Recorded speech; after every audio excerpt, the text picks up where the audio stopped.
keluarga Jakarta. Kembali lagi di podcast Keluarga Jakarta.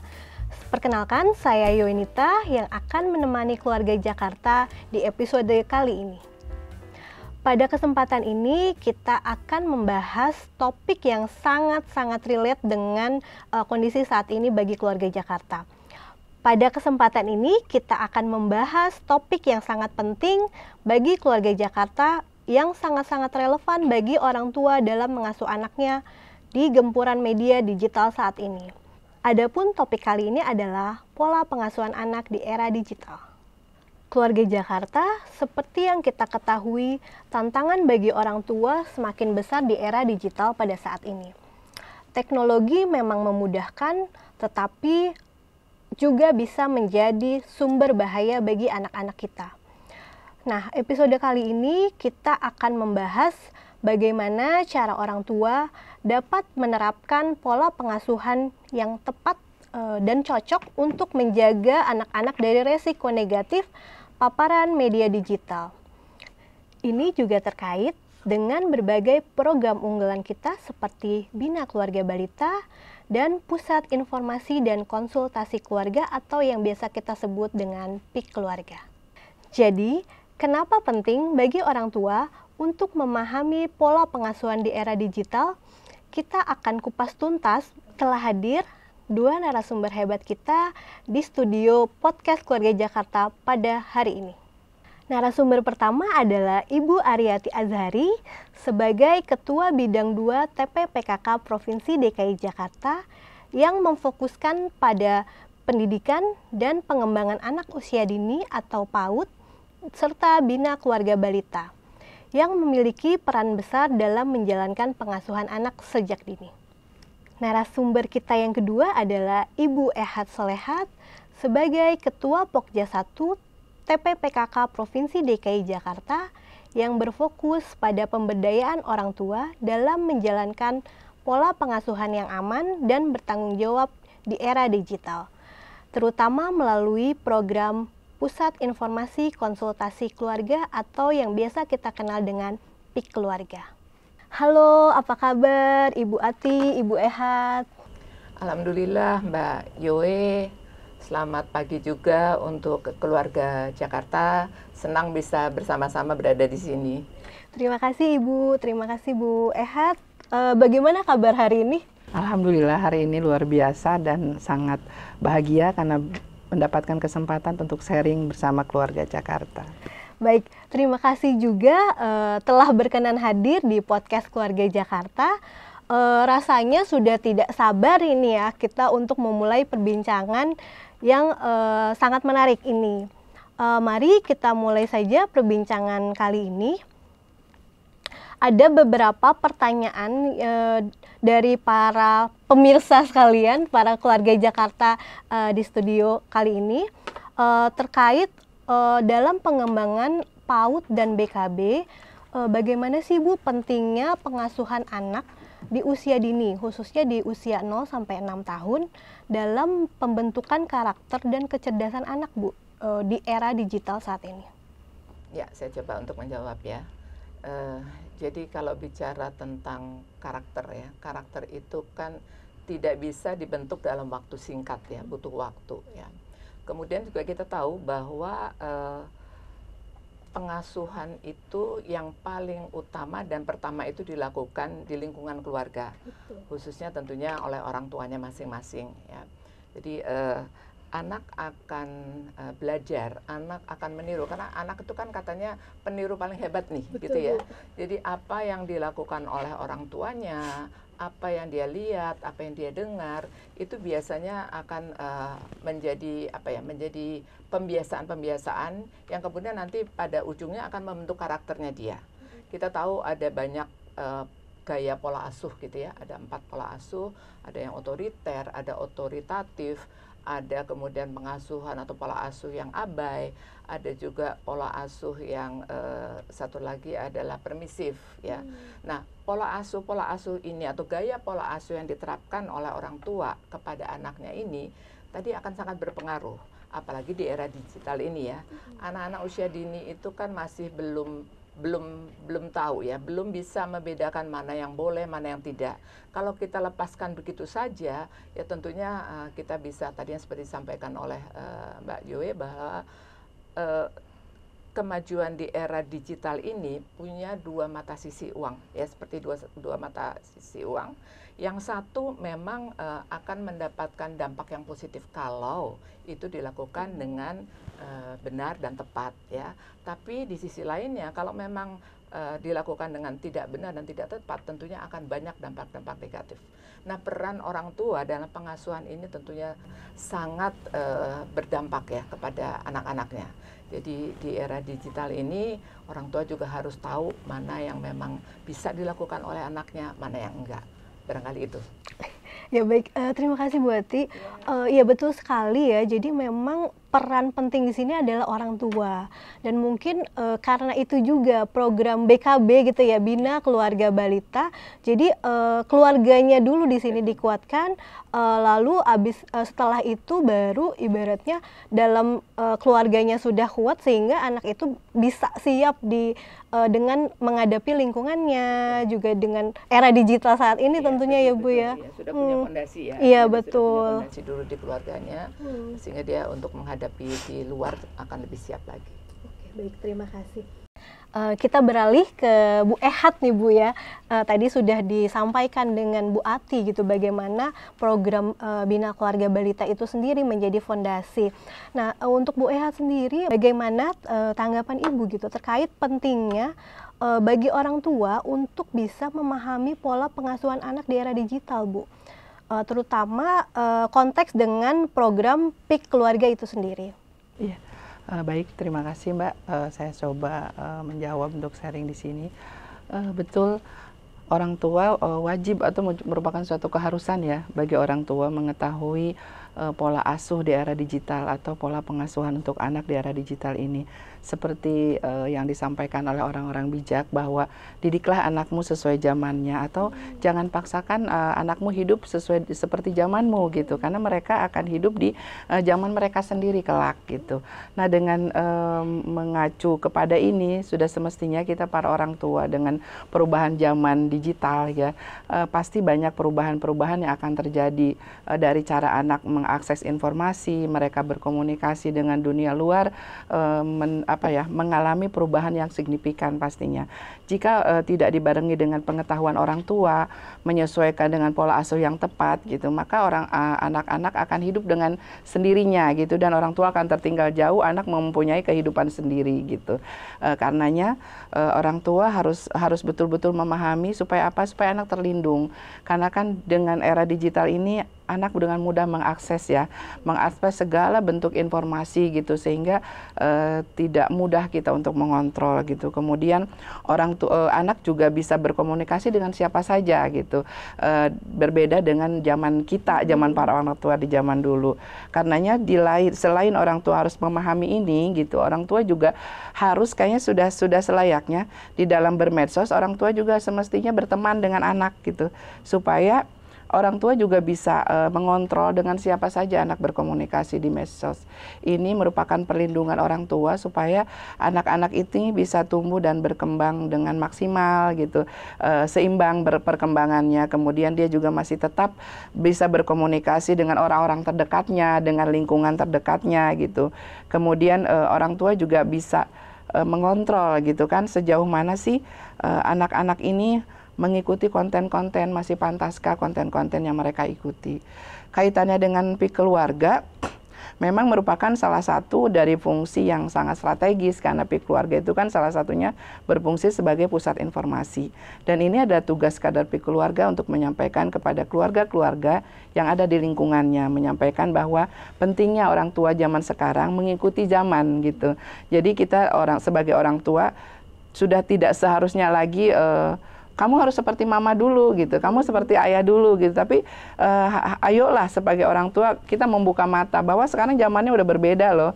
Kita harus mengikuti, jangan tertinggal gitu. Ketika anak mampu menggunakan gadget dengan baik, dengan berbagai aplikasi yang digunakan, orang tua juga harus mau belajar. Saya kira itu. Sangat menarik ya Bu Ehat. Jadi didiklah anak sesuai zamannya. Jadi bukan hanya anak yang dituntut untuk menjadi A, B, C, D, tetapi kita juga wajib mengikuti perkembangan zaman saat ini gitu ya, karena belum tentu apa yang dulu kita diajarkan oleh orang tua kita cocok kita terapkan juga ke anak kita gitu ya Bu ya. Sangat menarik sekali. Kita lanjutkan lagi mungkin ke Bu Ati. Program Bina Keluarga Balita itu kan mendukung keluarga gitu ya Bu dalam pengasuhan balita gitu. Sebenarnya apa sih Bu tantangan terbesar yang dihadapi orang tua saat ini dalam menjaga anak-anaknya dari pengaruh negatif teknologi di usia yang sangat muda gitu? Ya, jadi era digital ini ya era yang sudah kita jalani sekarang gitu ya. Kita nggak bisa menghindar dari itu gitu ya. Termasuk juga anak-anak usia dini ini juga sudah mulai mengenal, sudah menggunakan. Malah mungkin kadang-kadang lebih pinter nih dari kita gitu ya. Dia sudah bisa kadang-kadang apa ya, saya sendiri punya cucu gitu kan. Oh yang tinggal gini nih, harusnya gini gitu ya. Nah seperti itu. Jadi ketantangan yang terbesar adalah di satu sisi mereka itu harus terampil ya. Jadi tuntutan itu kan nanti terlebih pada saat kita COVID kemarin ya, itu ada hikmahnya juga. Jadi yang tadinya nggak paham tentang menggunakan gadget sekarang jadi pinter gitu ya, seperti itu. Nah itu sudah mulai dari situ. Pembelajaran sudah dilakukan melalui sistem digital gitu ya. Jadi anak-anak ini juga sudah harus bisa gitu. Jadi tantangannya adalah di satu sisi mereka harus terampil ya menggunakan tadi teknologi digital tadi, tetapi di sisi yang lain tadi yang dikhawatirkan adalah kalau penggunanya tidak tepat akan ada efek atau dampak negatifnya ya. Kemudian yang bisa memberikan ini terutama yang utama dan pertama adalah orang tua ya. Sementara mungkin ada kesenjangan nih antara orang tua dengan anak-anaknya. Orang tua ini mungkin ada yang lahir di era yang belum sekarang, sehingga untuk era digital ini mereka sebagai pendatang atau baru mengenal gitu ya. Sedangkan kalau anak-anak ini memang udah hidupnya di situ gitu ya. Jadi artinya perlu upaya, tadi sudah disinggung juga oleh Bu Ehat, bahwa orang tua juga harus ada upaya untuk meningkatkan literasi mereka gitu ya. Jadi sehingga tantangan tadi yang dirasakan terbesar ini kalau dia tahu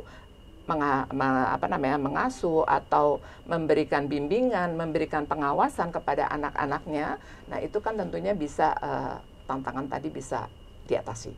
Saya kira seperti itu. Ya, menarik sekali Bu Ati. Jadi ketika kita menjadi orang tua, kita bukan hanya mengajari anak, tetapi kita pun tetap harus belajar, karena betul sekali kita tidak lahir di zaman ini gitu ya, zaman sebelumnya. Jadi kita harus tetap harus mengikuti zaman gitu. Sehingga ketika kita sudah bisa mengikuti zaman ini, kita juga bisa tahu apa saja kira-kira celah gitu ya untuk anak ini mendownload atau bahkan melihat sesuatu konten gitu kan ya. Ketika kita juga tidak tahu, kita merasanya ini anak lagi belajar nih gitu ya. Ini anak lagi belajar di depan laptop karena belajar, tetapi harus tetap ada pendampingan ya Bu ya. Jadi ada pendampingan, ada pengawasan ya, apa yang dia lihat tadi, konten-konten apa yang dia dia buka, dia ini itu kan tentunya perlu pendampingan. Jadi jangan istilah Jawanya jangan dicul, dibiarkan tetap dalam bimbingan. Ya, oke. Sekarang untuk Bu Ehat lagi nih, menyambung dari komentar yang sudah disampaikan juga oleh Bu Ati. Gimana sih Bu sebenarnya cara orang tua bisa mengenali tanda-tanda anak gitu ya, tanda-tanda anak sudah terpapar dampak negatif dari dunia digital itu sendiri gitu. Seperti misalnya perundungan secara online, secara daring gitu ya, atau juga ketergantungan pada gadget. Ya, baik Mbak, tadi sudah disampaikan oleh Bu Ati bahwa dunia digital itu seperti dua sisi mata uang ya. Ketika kita membatasi atau tidak mengenalkan sama sekali anak terhadap dunia ini, dia akan tertinggal gitu. Tapi ketika kita mencoba mengenalkan dan memang membuka jalan buat itu, kita sebagai orang tua harus siap-siap dengan berbagai resiko gitu yang membutuhkan kedisiplinan yang ketat juga bagi orang tua untuk selalu mengawasi gitu ya, selalu mengawasi, membatasi juga menjadwal bagaimana mereka berkegiatan dengan digitalnya gitu. Kemudian bagaimana sih cara kita mendeteksi atau mengenali ciri-ciri anak yang sudah terpapar gitu atau sudah terkena perundungan di dunia online-nya gitu, atau dia mungkin sudah kecanduan dengan gadgetnya gitu. Sebetulnya ketika orang tua itu mengenal betul gitu karakteristik anaknya gitu, dia akan dengan mudah mengenali perubahan yang terjadi pada anak gitu. Kan karakteristik anak pada umumnya itu kan bersemangat gitu ya, dia aktif, dia selalu ingin tahu gitu apa yang dilihat, apa yang disentuh gitu, selalu dia ingin bertanya gitu dan tidak mau diam lah gitu. Kalau anak itu selalu ceria gitu, itu karakteristik umum seorang anak. Begitu juga menjelang dewasa gitu kan, atau remaja gitu. Namun ketika ada perubahan, orang tua pasti harus paham, kok anak saya tiba-tiba diem ya gitu, tiba-tiba dia murung, atau tiba-tiba menarik diri, atau mungkin bahkan tiba-tiba ada kata-kata yang merendahkan dirinya sendiri gitu. Misalnya gini, aku nggak mau gitu, aku nggak mampu gitu, atau aku nggak mau mah, aku pasti nggak mampu pegang ini, atau aku kan anak bodoh gitu, atau aku kan paling jelek. Nah, dari situ orang tua harus sudah mulai curiga nih, mulai aware gitu, apa sih yang terjadi dengan anak saya gitu. Jadi sebetulnya mudah mengatasi itu. Kemudian kadang anak juga tidak mau berkomunikasi, dia menarik diri, bisa mengurung diri gitu kan, atau betul-betul memang nggak mau pegang lagi gadgetnya gitu. Bahkan ada sampai mau menghapus semua aplikasi atau semua apa sih kalau gitu namanya, akun yang ia miliki gitu ya. Nah itu tadi seperti yang disampaikan tadi awal, bahwa orang tua penting sekali berteman dengan medsos anaknya supaya dia tahu apa yang terjadi ketika anak mengalami perundungan, atau kok begitu banyak followernya, apa sih yang terjadi pada anak saya misalnya itu. Jadi balik lagi, memang orang tua punya tantangan besar di zaman ini untuk mengikuti, untuk harus cepat-cepat mengetahui, betul-betul harus mengenal anaknya dengan baik, sehingga apabila terjadi perubahan sedikit saja pada anak, orang tua akan cepat mudah mengetahui. Jadi kuncinya adalah peka ya Bu ya, Betul. peka. Dan kenali anak kita. Iya betul, gitu. kenali, jadi peka, dan ketika ada perubahan dari anak tersebut, kita bisa langsung, kenapa ya dengan anak saya gitu ya. Dan tadi misalnya anak yang sudah kecanduan gadget itu kan akan makan malas gitu kan, tidak ceria lagi gitu. Dia lebih terus, misal mau makan aja dia harus bawa-bawa gadgetnya gitu kan. Mau mandi aja bahkan dia susah, bahkan sudah sampai menolak ke sekolah. Dan ini udah parah saya kira kalau sudah terjadi seperti itu gitu. Ya, baik, terima kasih Bu Ehat. Kita lanjut lagi dengan Bu Ati gitu ya. Sebenarnya Bu, di program BKB ini Bu, apakah ada pendekatan khusus gitu, pendekatan khusus yang mengajarkan bagaimana orang tua bisa menyeimbangkan antara pemberian pendidikan anak serta penggunaan teknologi di rumah? Apakah ada kiat-kiatnya gitu Bu di program BKB ini? Ya, saya kira program BKB ini program yang sangat baik ya untuk orang tua, karena kan nggak pernah ada sekolah jadi orang tua. Betul gitu ya, sekali, seperti Bu. itu ya. Tetapi ada upaya-upaya yang bisa dilakukan sehingga orang tua bisa menambah wawasannya ya. Nah tentunya tadi kemampuan orang tua, keterampilan orang tua, pengetahuan orang tua ini memang perlu sangat ditingkatkan gitu ya. Karena bagaimana tadi sudah banyak disampaikan oleh Bu Ehat, bagaimana dia tahu, bagaimana dia memahami apakah anaknya ini sedang baik-baik saja atau sudah tidak baik-baik saja terkait dengan penggunaan media digital ini gitu ya. Nah itu kan tentunya dia harus terus mengapprove, meningkatkan kemampuan dirinya. Dan alhamdulillah di program PKB ini saya kira cukup banyak ya materi-materi yang bisa kemudian diikuti ya. Tentunya tidak hanya yang ada di modulnya, kita punya modul nih ya, yang kami lakukan karena kebetulan BKB PAUD ini menjadi salah satu program unggulan nih, program unggulan di PKK DKI gitu ya. Jadi kami juga menggunakan modul menjadi orang tua hebat ya. Jadi di situ juga ada materi terkait dengan bagaimana mencegah anak-anak dari efek negatif penggunaan media seperti itu. Di banyak yang bisa dipelajari oleh orang tua karena di situ juga akan ada sebenarnya apa sih tantangannya gitu ya. Kemudian apa dampaknya tadi, dampak-dampak negatifnya. Kemudian kapan anak itu perlu kita bantu ya.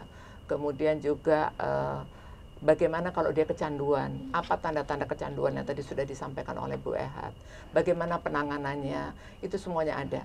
Dan saya pikir kunci yang paling utama adalah kita tetap harus ada komunikasi. Jadi jangan sampai orang tua itu merasa bahwa sudah melengkapi, anaknya sudah diberikan mungkin tablet, mungkin ya pokoknya fasilitas yang luar biasa. Di kamarnya sudah disiapkan bermacam-macam itu sudah cukup gitu ya. Jadi anak suruh belajar sendiri, itu tentunya tidak benar ya. Jadi tetap harus ada komunikasi, tetap harus ada jalinan kasih sayang, ada pendekatan emosi antara orang tua dengan anak. Jadi itu semua saya kira bisa kita pelajari pada waktu kita mengikuti kegiatan di PKB. Gitu. Wow, program Bina Keluarga Balita ya Bu. Sangat-sangat penting, apalagi tadi di sini disebutkan bahwa BKB PAUD ini juga merupakan program unggulan dari TP-PKK Provinsi DKI Jakarta ya. Sudah memiliki modul menjadi orang tua hebat gitu. Jadi sebenarnya banyak gitu apa yang sudah kita lakukan untuk bisa memberikan edukasi kepada para orang tua dalam mengasuh anaknya gitu ya. Bahkan jauh-jauh hari kita sudah bentuk modulnya nih Bu ya. Sebelum ibaratnya sebelum era digital ini marak sekarang ini gitu. Dan modul itu berkembang juga sesuai dengan zamannya. Jadi kalau yang dulu tuh modulnya kan belum ada tuh yang terkait dengan digitalan gitu ya, belum ada yang sesuai dengan kebutuhannya. Modul itu kemudian juga disesuaikan. Update ya Bu ya. Wah, menarik sekali Keluarga Jakarta, bahkan di TP-PKK Provinsi DKI Jakarta kita sudah punya modul orang tua hebat. Oke, sekarang kita lanjut lagi kepada Bu Ehat. Nah, untuk PIK keluarga itu sendiri Bu, tadi kan sudah disebutkan bahwa perannya itu sangat banyak gitu ya.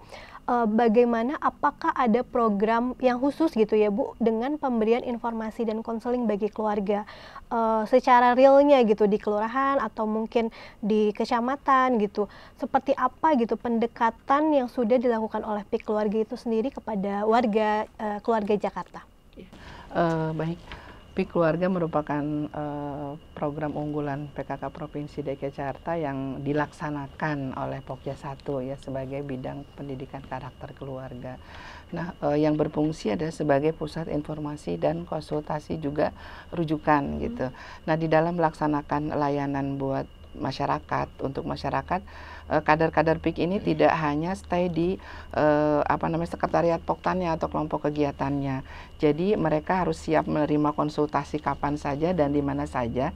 Juga bisa memberikan layanan dengan terintegrasi dengan kegiatan-kegiatan Poktan lain. Misalnya ketika BKB PAUD tadi ya, BKB berkegiatan misalnya di lembaga PAUD-nya, kader PIK keluarga bisa hadir di situ, memberikan informasi yang terkait yang dibutuhkan oleh para orang tua balita yang hadir di situ gitu. Kemudian juga ketika Poktan Posyandu berkegiatan, di Posyandu kader PIK keluarga bisa berkegiatan, atau di tempat-tempat lain seperti RPTRA dan sebagainya. Jadi strategi yang dilakukan oleh PIK keluarga itu memang jemput bola gitu. Jadi dia tidak diam di tempat, tetapi memang melihat situasi sesuai dengan kebutuhan masyarakat. Seperti misalnya ada arisan RW atau pertemuan-pertemuan warga, kader PIK keluarga harus hadir di sana memberikan informasi-informasi yang dibutuhkan oleh masyarakat. Mendekatkan layanan. Betul. Ya Bu ya, dan ternyata PIK keluarga ini all in one gitu ya. Maksudnya bukan hanya sekadar pengasuhan tapi juga pengaduan. Betul. Tadi itu sendiri benar-benar 24 jam 7 hari dalam seminggu harus standby gitu ya Bu. Yap, gitu. Wah, luar biasa sekali untuk program PIK keluarga ini. Lalu mungkin dilanjut lagi dengan Bu Ati gitu ya. Mungkin ini pertanyaan yang cukup banyak ditanyakan juga oleh keluarga Jakarta, bahwa bagaimana sih Bu tanggapan Ibu gitu terkait pembatasan screen time. Jadi screen time pada anak agar anak bisa lebih banyak berkegiatan di luar gitu ya, tidak hanya online. Jadi mereka lebih banyak bisa bersosialisasi dengan lingkungannya. Bagaimana Bu tanggapan Ibu? Iya. Screen time ini adalah waktu di mana anak terpapar ya, atau dia melihat peralatan gadget, tidak hanya gadget ya, televisi itu juga termasuk gitu ya. Jadi peralatan elektronik seperti itu. Nah, tentunya terkait dengan pembatasan ini saya rasa itu hal yang baik ya, karena segala sesuatu sih saya pikir ya, kalau berlebihan itu kan tentunya nggak baik ya, apalagi ini gitu ya. Bayangkan kalau misalnya anak itu dari pagi sampai malam ada di depan televisi atau menghadap ke tabletnya atau handphonenya begitu ya. Pasti banyak hal-hal yang akan terlewati oleh dia ya. Yang pertama, begitu ada pendapat atau dari ahli yang mengatakan bahwa untuk anak di usia 2 tahun itu ya, 2 tahun ke atas itu sebaiknya tidak lebih dari 2 jam dalam sehari gitu ya. Karena apa? Karena ada alasannya gitu. Pertama, kalau kita berhadapan dengan alat-alat elektronik seperti itu, ada sinar biru ya yang akan terpancar, dan itu tentunya akan berpengaruh terhadap kesehatan, khususnya kesehatan matanya. Bayangkan kalau dia dari pagi nih sampai malam gitu ya, bahkan sampai tidur pun gitu ya, masih melakukan kegiatan itu. Kemudian kalau dia tadi berjam-jam hanya menghadap kepada alat gadgetnya gitu kan, berarti dia tidak ada sosialisasi dengan temannya ya. Kemudian sambil duduk, sambil tidur, tidak ada gerak sama sekali ya.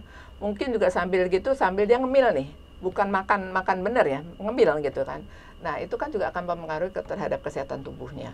Mungkin anak menjadi obes ya karena nggak bergerak ya, atau karena asupan makanannya yang nggak baik ya, akan berpengaruh juga terhadap pencernaan dan sebagainya. Jadi pembatasan ini memang perlu dilakukan ya, supaya anak ini harus hidup secara normal. Kan kalau kita melihat di gadget, di televisi, itu adalah dunia maya. Dia harus tahu nih dunia nyatanya kayak apa sih gitu ya.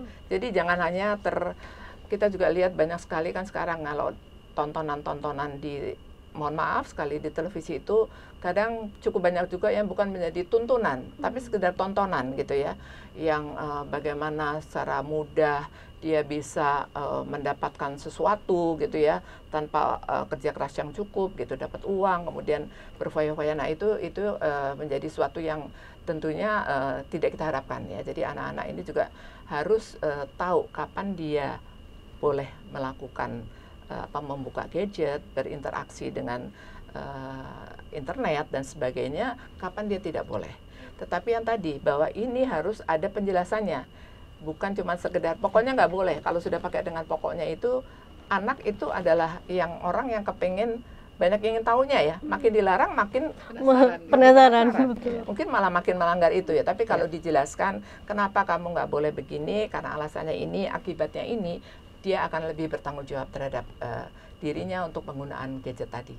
Jadi menurut saya sangat setuju kalau memang ada pembatasan screen time tadi. Ya. Gitu.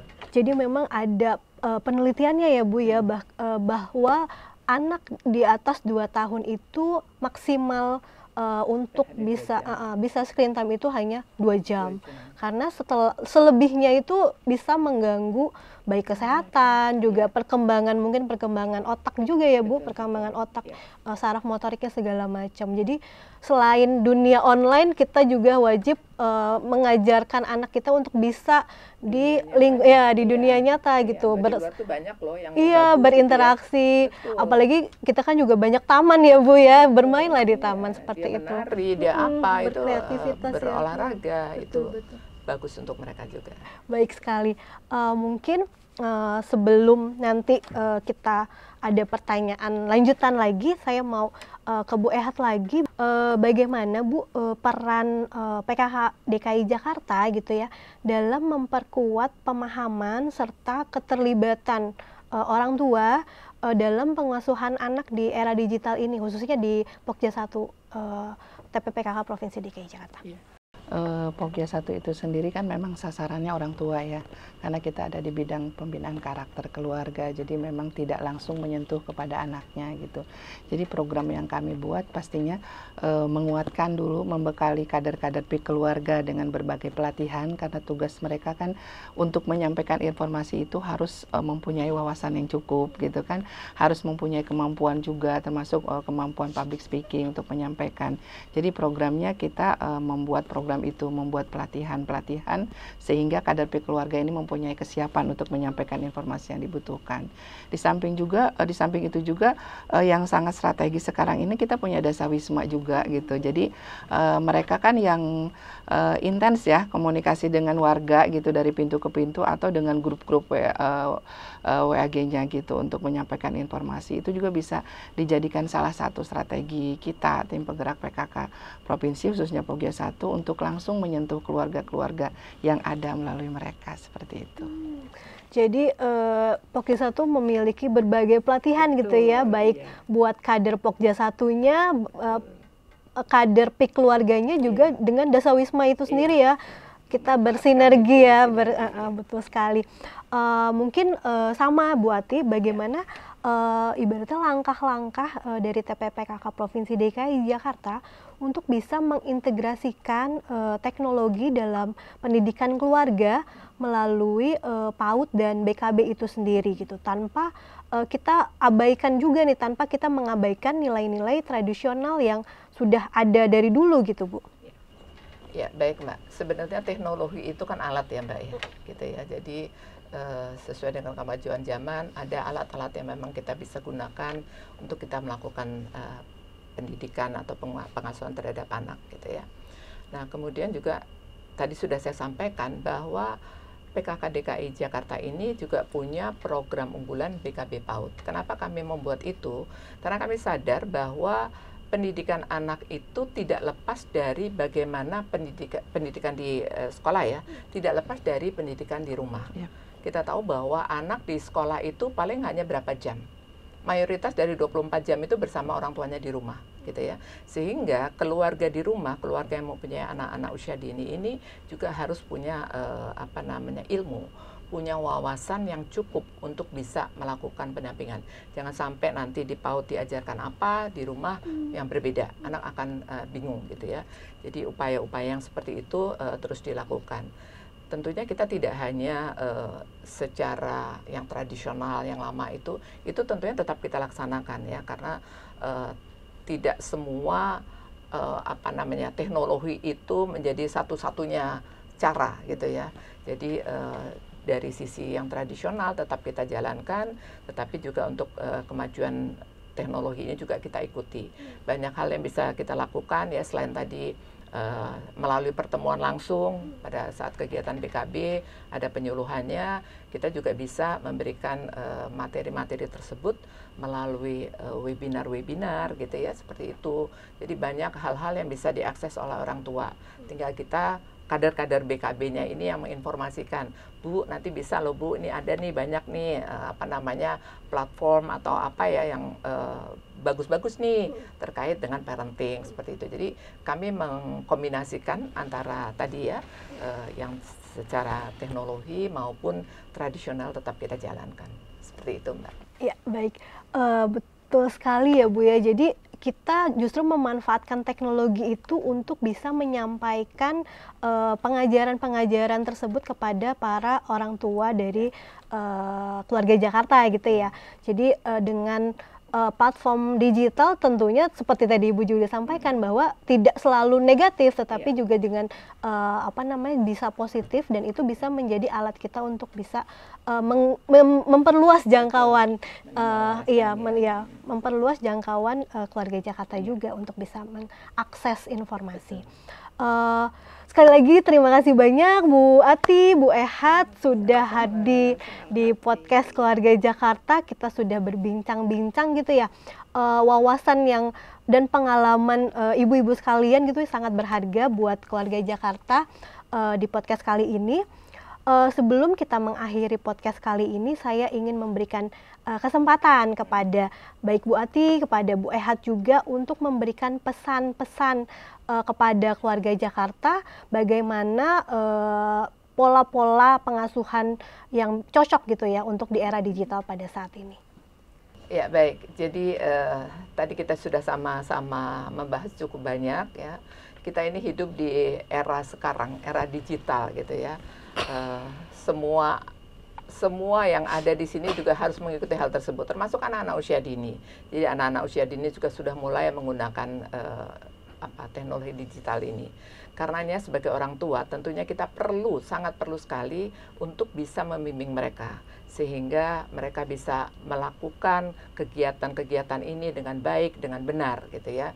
Jadi efek-efek tadi bahwa betul ada efek negatif dari kemajuan teknologi digital ini, tetapi banyak hal-hal positif yang bisa diambil kalau memang itu dilakukan dengan tepat dan benar gitu ya.